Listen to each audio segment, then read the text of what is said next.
ব্যারাকপুরের প্রাক্তন সাংসদ অর্জুন সিং এর বাড়ি লক্ষ্য করে চলল গুলি ও বোমা।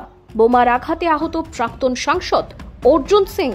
শুক্রবার সকালে অর্জুন সিং নিজের বাসভবনের সামনেই দাঁড়িয়েছিলেন। ঠিক সেই মুহূর্তে হঠাৎই তাকে লক্ষ্য করে এলো পাথারি গুলি চলতে শুরু করে এবং বোমাও ফেলা হয়। এই ঘটনায় অভিযোগের তীর তৃণমূল নেতা নমিত সিং ও তার দলবলের ওপর। তৃণমূল কংগ্রেস আর পুলিশের সামনে, পুলিশ এখানে উপস্থিত। এখানে পুলিশ দিয়ে লাভ কি আছে? এখানে পুলিশ আর ক্যামেরা একটাই জন্য আছে, শুধু আমাদের উপরে অ্যাটাক করার জন্য। ক্যামেরা তো সব ধরা পড়েছে। কি ধরা পড়েই কি হবে?